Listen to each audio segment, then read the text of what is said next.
আমার দাড়ি এবং চুলকে ধরিও না, তাহলে বোঝা যায় পৃথিবীতে যত নবী রাসূল এসেছিলেন সকল নবী রাসূলের দাড়ি ছিল। দাড়িবিহীন কোন নবী পৃথিবীতে আসেন নাই, একজন নবীও আসেন নাই আল্লাহ পাকের এই অসংখ্য নবী রাসূলদের মধ্য থেকে। আবার এই কথার থেকে আরো একটা ইঙ্গিত পাওয়া যায় যে হারুন আলাইহিস সালাম বলতেছে দাড়ি ধরিও না, তাহলে দাড়ি যদি ছোট্ট ছোট্ট হয় তাহলে মুসাকে দাড়ি ধরতে পারতো? বোঝা যায় দাড়ি লম্বা ছিল, দাড়ি লম্বা থাকার কারণে ধরতে পারছে, ধরতে পারার প্রসঙ্গ আসছে। যদি ছোট ছোটই থাকতো তো ধরতো কেমনে মুসা? এই জন্য হারুন আলাইহিস সালাম বলছে লা তাখুয বিলিহিয়াতি, যে আমার দাড়ি ধরিও না। তার অর্থ হলো হারুনের এত বিশাল দাড়ি ছিল যে ধরার মতো দাড়ি। এরপরে কোরআনে কারিমে আল্লাহ সুবহানাহু ওয়া তাআলা সরাসরি কোনো আয়াতে দাড়ি রাখার নির্দেশ দেন নাই, বা সরাসরি দাড়ির ফজিলত বর্ণনা করেও কোনো আয়াত নাজিল করেন নাই। কিন্তু নবী সাল্লাল্লাহু আলাইহি ওয়াসাল্লাম হাদিসে অনেক গুরুত্ব দিয়ে তাকিদ দিয়ে দাড়ি লম্বা করার জন্য বলছেন, দাড়ি রাখতে বলেন নাই। কোন হাদিসে নবী সাল্লাল্লাহু আলাইহি ওয়াসাল্লাম উম্মতকে দাড়ি রাখতে বলেন নাই, কারণ দাড়ি তো রাখবেই। এটার আমরা এর আগে অনেকবার ব্যাখ্যা দিছি যে নবী সাল্লাল্লাহু আলাইহি ওয়াসাল্লামের যুগে কোন পুরুষ মানুষ পৃথিবীতে ছিল না যে পুরুষ মানুষ দাড়ি রাখতো না। এরকম পুরুষ মানুষ পৃথিবীতে ছিল না। সে মুসলিম হোক, হিন্দু হোক, বৌদ্ধ হোক, খ্রিস্টান হোক, ইহুদি হোক, যেই ধর্মাবলম্বী যেই হোক, সে নাস্তিক হোক, কিন্তু তার দাড়ি থাকতো। মানে পুরুষ মানেই তার দাড়ি থাকবে। তো নবী সাল্লাল্লাহু আলাইহি ওয়াসাল্লামের যুগে আবু জাহেলেরও দাড়ি ছিল, আবু লাহাবেরও দাড়ি ছিল, উতবা, সাইবা, কাফের, মুশরিক সবার দাড়ি ছিল। দাড়িবিহীন কোনো মানুষ ছিল না।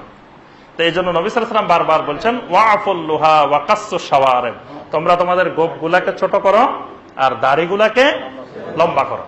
নবী সাল্লাল্লাহু আলাইহি ওয়াসাল্লাম শুধু দাড়ি লম্বা করতে বলছেন, মানে দাড়ি তো থাকবে কিন্তু সেটা যেন লম্বা হয়। নবী সাল্লাল্লাহু আলাইহি ওয়াসাল্লাম ইহুদি এবং মুশরিকীনদের, মাজুসীদের বিরোধিতা করতে বলছেন, যে মাজুসীরা, ইহুদিরা, মুশরিকেরা তারা দাড়ি ছোট ছোট করে রাখে।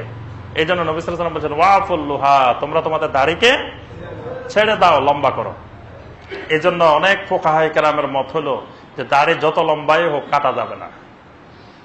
আর একজন পুরুষকে, একজন মুমিনকে এটা চিন্তা করতে হবে যে আল্লাহ পাক পৃথিবীতে দুইটি জাতি তৈরি করছেন, মানে মানুষের মধ্যে একটা পুরুষ একটা নারী। আল্লাহ পাক নারীকে কিন্তু দাড়ি দেন নাই, দাড়ি শুধুমাত্র পুরুষকে দিচ্ছেন। পুরুষ দাড়ির যোগ্য এবং দাড়ি পুরুষের সৌন্দর্যের মাধ্যম। দাড়িকে সৌন্দর্যের মাধ্যম না অসৌন্দর্যের মাধ্যম? যদি বলেন যে দাড়ি অসৌন্দর্য, তাহলে পৃথিবীতে যত আল্লাহর নবী রাসূল এসেছেন সবাই অসুন্দর মানুষ ছিলেন, নাউজুবিল্লাহ। পৃথিবীর সব নবী রাসূলের দাড়ি ছিল, তার অর্থ সব নবী রাসূল সুন্দর মানুষ ছিলেন। সুন্দর মানুষের বৈশিষ্ট্য, সুন্দর চেহারার বৈশিষ্ট্য হলো ওই চেহারা দাড়ি থাকবে। যে চেহারা দাড়ি নাই ওই চেহারা সুন্দর চেহারা না, ওই চেহারা মুমিনের চেহারা না। কোন ভাই আবার মনে কষ্ট দিবেন না, এটা কোরআন সুন্নাহর কথা। কারণ কোন নবী রাসূল পৃথিবীতে দাড়িবিহীন আসেন নাই। একজন সাহাবী দেখাতে পারবেন যে সাহাবী দাড়ি ছিল না? সকল সাহাবায়ে কেরাম, লক্ষাধিক সাহাবায়ে কেরাম, তাদের সবার দাড়ি ছিল। দাড়িবিহীন কোন সাহাবায়ে কেরাম পৃথিবীতে ছিলেন না, কোন তাবেঈনে কেরাম ছিলেন না, কোন তাবেঈনে কেরাম ছিলেন না। এরপরে অনেকে মনে করে যে এত ছোট পোলা, এত ছোট মানুষ দাড়ি রাখবে কি করে? দাড়ি রাখার বয়স হলো বুড়া হইলে, ছেলে মেয়ে বিয়ে দিলে, যখন বেয়াই হইবে তখন আবার দাড়ি রাখতে হবে। মানে এটা সুন্নতের দাড়ি না, এটা হলো বেয়াই হওয়ার দাড়ি, মুরব্বী হওয়ার দাড়ি। অনেকে দেখবেন যে সুন্নতের জন্য রাখে না, এখন বুড়া হয়ে গেছে, দাড়ি না রাখলে কেমন লাগে, আবার প্রতিদিন এটারে সেলুনে যাওয়া, ইয়া করা, এত ঝামেলা, তার সাথে দাড়ি রেখেই দিই। এই জন্য অনেকে দাড়ি রেখে দেয়। কিন্তু একটা জিনিস আমরা যদি খেয়াল করি, একজন মানুষ পৃথিবীতে যেদিন আসে, যে শিশুটা, আল্লাহ পাক সেদিন ওই শিশুকে দাড়ি দিয়ে পাঠান না। সে 12-14 বছর পর্যন্ত কিন্তু আল্লাহ সুবহানাহু ওয়া তাআলা দাড়ি দেন না। তার অর্থ হলো আল্লাহর এই বান্দা যখন দাড়ি রাখার উপযুক্ত আল্লাহ পাক মনে করেন তখন তার মধ্যে দাড়ি দেন। যতক্ষণ এই বান্দাকে দাড়ি রাখার উপযুক্ত মনে করেন না আল্লাহ সুবহানাহু ওয়া তাআলা, ততক্ষণ ওই বান্দাকে দাড়ি দেন না। যখন বান্দা দাড়ি রাখার উপযুক্ত হয় তখনই আল্লাহ সুবহানাহু ওয়া তাআলা বান্দাকে দাড়ি দেন। এজন্য ওই যেদিন দাড়ি উঠবে বুঝতে হবে সেদিন থেকে সে দাড়ি রাখার উপযুক্ত। এই জন্য আল্লাহ পাক দাড়ি দিচ্ছেন, না হয় দাড়ি দিতেন না। এই জন্য দাড়ি মুন্ডন করা কবিরা গুনাহ, দাড়ি মুন্ডন করা কবিরা গুনাহ। এই কবিরা গুনাহ অবস্থায় যদি আপনার মৃত্যু হয় তাহলে বুঝতে হবে এটার জন্য আপনাকে আযাব, শাস্তি ভোগ করতেই হবে। আর এটা তওবা করার মাধ্যম হলো দাড়ি রেখে দিতেই হবে। দাড়ি রেখে দিলেন, অতীতে যেটা কবিরা গুনাহ করছেন এটার জন্য আল্লাহর কাছে খালেস ভাবে তওবা করতে হবে। মৃত্যু পর্যন্ত আর দাড়ি কাটবেন না, মুন্ডন করবেন না, এই ওয়াদা আল্লাহ সুবহানাহু ওয়া তাআলার সাথে করতে হবে। এটা হলো তাওবা। দাড়ি রাখা আমাদের দেশে অনেকে মনে করে সুন্নত, অনেকে বলে যে দাড়ি রাখা সুন্নত। তো এই ধারণাটা মানুষকে বিভ্রান্তিতে ফেলে দিছে। মানুষ মনে করে যে কত সুন্নত পালন করি না, এটা আর না করলে কি হয়, এরকম বলে না। দাড়ি রাখা আসলে সুন্নত না, দাড়ি রাখা ফরজ। দাড়ি রাখা ফরজ। সালাত আদায় করা যেমন ফরজ, সিয়াম পালন করা যেমন ফরজ, যাকাত আদায় যেমন ফরজ, হজ করা যেমন ফরজ, দাড়ি রাখাও ফরজ। তাহলে সুন্নত কথাটা আসলো কিভাবে?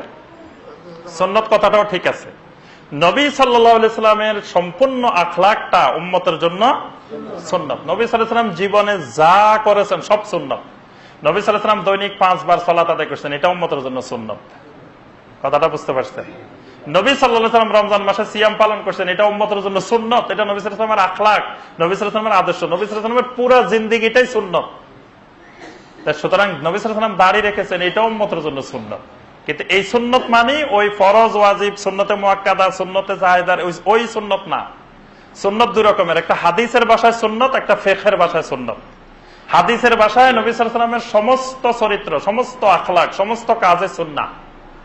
আর ফিকহের ভাষায় ওই সুন্নাহকে ক্লাসিফিকেশন করা হয়েছে যে এটা ফরজ, এটা ওয়াজিব, এটা সুন্নতে মুআক্কাদা, এটা সুন্নতে গায়রে মুআক্কাদা, এটা নফল, এটা মুস্তাহাব, এটা মুবাহ। ওই শ্রেণী বিভাগে দাড়ি রাখা ফরজ। বুঝতে পারছেন? সুতরাং অন্যান্য ফরজ তরক করলে যেমন কবিরা গুনাহ, এই দাড়ি না রাখলে, দাড়ি মুন্ডন করলে এটাও কবিরা গুনাহ। এজন্য আমরা সবাই যারা এখনো দাড়ি রাখি নাই, যাদের এখনো দাড়ি রাখার বয়স হয়েছে মনে করি না, অবশ্যই বয়স হয়েছেই মনে করতে হবে। কারণ এই বয়সেও মৃত্যু এসে যেতে পারে। মৃত্যু এমন একটা জিনিস, এটা ছোট মানুষেরও ছাড়ে না, বড়ও ছাড়ে না, সব বয়সে আসতে পারে। এজন্য কোন সময় আমার আপনার মৃত্যু এসে যায়, দাড়িবিহীন যদি মৃত্যু হয়ে যায়, তাহলে এত বড় একটা গুরুত্বপূর্ণ ফরজ যে ছেড়ে দিলাম, এটার জন্য আল্লাহর কাছে কি জবাবদিহি করবে? যদি আমার দাড়ির কারণে কিছু সমস্যা হইতে পারে, হয়তো আমার দাড়ির কারণে চাকরি চলে যেতে পারে, তাহলে যদি আমার দাড়ির কারণে চাকরি চলে যায়, তো এখানে ইমানকে একটু শক্ত করতে হবে যে আল্লাহু হুয়ার রাজ্জাকু যুল কুওয়াতিল মাতিন, আল্লাহ পাক আমার রিজিকের ব্যবস্থা করবেন। যদি একটা ফরজ পালন করতে গিয়ে আমার চাকরি চলে যায়, তো চলে যাক, আল্লাহ পাক আমার অন্য রিজিকের ব্যবস্থা আল্লাহ করে দিবেন। এই ইমান, এই ইতমিনান জোরদার করতে হবে। এরপর অনেকে স্ত্রীর অনুমতি খুঁজতে যায় দাড়ি রাখতে গেলে। অনেকে বলে যে আপনার ভাবি তো অনুমতি দেয় না। তো ভাবি অনুমতি দেওয়ার কে? ভাবিকে এই ক্ষমতা কে দিল? আপনি কি ভাবির অনুমতি ক্রমে চলবেন, না ভাবি আপনার অনুমতি ক্রমে চলবে? কে কার অনুমতিতে চলবেন? হ্যাঁ, ভাবি আপনার অনুমতিতে চলতে হবে। সুতরাং ভাবিকে নবী সাল্লাল্লাহু আলাইহি ওয়াসাল্লাম স্পষ্ট ভাষায় বলে দিয়েছেন যে নফল রোজা তোমার স্বামীর অনুমতি ছাড়া রাখা যাবে না। নফল রোজা রাখতে হলে স্বামীর অনুমতি লাগবে, ফরজ রোজা রাখতে স্বামীর অনুমতি লাগবে না। কিন্তু দাড়ি রাখতে গেলে আপনি স্ত্রীকে জিজ্ঞাসা করবেন, স্ত্রীকে জিজ্ঞাসা করছেন, বাস আপনার ইমানে শেষ, আপনি কাফের হয়ে গেছেন। যে আল্লাহর হুকুম পালন করবেন, আবার দুনিয়ার মানুষকে জিজ্ঞাসা করেন যে আমি এটা করব না করব না, এটা জিজ্ঞাসা করা মানে আপনার ইমান শেষ। যে আপনি আল্লাহর হুকুম পালনে দুনিয়ার মানুষকে জিজ্ঞাসা করতেছেন। আপনি দাড়ি রেখে দিবেন, এরপরে স্ত্রী মনে চাইলে থাকবো না, মনে চাইলে চলে যাক। স্ত্রীর অভাব আছে বাংলাদেশে? স্ত্রীর অভাব আছে?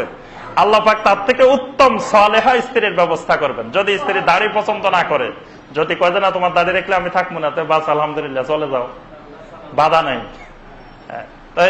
আল্লাহ পাক আপনার উত্তম স্ত্রীর ব্যবস্থা করবেন। নবী সাল্লাল্লাহু আলাইহি ওয়াসাল্লামের স্ত্রীদেরকে আল্লাহ ধমক দিচ্ছেন যে খবরদার, আমার রাসূলের এই অভাব অনটনের এই সংসারে যদি ভালো লাগে থাকো, না হলে চলে যাও। আমার রাসূলের জন্য আমি আল্লাহ উত্তম স্ত্রীর ব্যবস্থা করবো তোমাদের থেকে। সুবহানাল্লাহ। আল্লাহ পাক এই নবীর স্ত্রীদেরকে ধমক দিচ্ছে, তাহলে আমার আপনার স্ত্রীদের ধমক দিতে অসুবিধা কি? এজন্য আপনি আমি ইমান শক্ত করতে হবে, বলতে হবে যে আমার দাড়ি থাকবে, আমার ছেলেদের দাড়ি থাকবে। মেয়েকে বলতে হবে যে তোমার দাড়ি ছাড়া স্বামীর কাছে বিয়ে দিব না।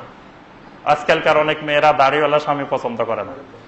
বাপও বলে, বাপ হাজী সাহেব ভাবে বলে কি যে আমার মেয়ে তো দাড়ি পছন্দ করে না, নাউজুবিল্লাহ। ওই হাজী সাহেব শয়তান, ইবলিস। এই কিসের হাজী সাহেব? যে হাজী সাহেব বলে যে আমার মেয়ে তো দাড়ি পছন্দ করে না, তো তুমি কিসের হাজী সাহেব? তুমি তো ইবলিস, এখনো তুমি তো শয়তানের মুরব্বী। কারণ তুমি হাজী সাহেব, অথচ তোমার মেয়ে দাড়ি পছন্দ করে না। তোমার কে কইছে হজ করতে আর ইয়া করতে? আগে তোমার পরিবার ঠিক করো, পরিবারকে দিনদার বানাও, পরিবারকে ইসলামের দাওয়াত দাও। তোমার পরিবারে তো এখনো অমুসলিম। যেই মেয়ে দাড়ি পছন্দ করে না, একটা ফরজ পছন্দ করে না, তার বুঝতে হবে তার ভিতরে এখন ঈমান আসে নাই, এবং এই মেয়ের জন্য আপনাকে কাল কিয়ামতের ময়দানে আল্লাহর কাছে জবাবদিহি করতে হবে। এজন্য পরিবারে যদি আপনার দাড়ি থাকে, ছেলেদের দাড়ি থাকে, ওই মেয়ে যখন দেখবে আমার বাপের দাড়ি আছে, আমার ভাইয়ের দাড়ি আছে, আমার আত্মীয় স্বজন দাড়ি আছে, তো ওই মেয়েও দাড়িওয়ালা স্বামী পছন্দ করবে। আলহামদুলিল্লাহ বাংলাদেশে এমন মেয়েও আছে যারা বলে যে দাড়িবিহীন স্বামীর কাছে আমি বিয়ে করব না, এরকম মেয়েও আলহামদুলিল্লাহ আছে।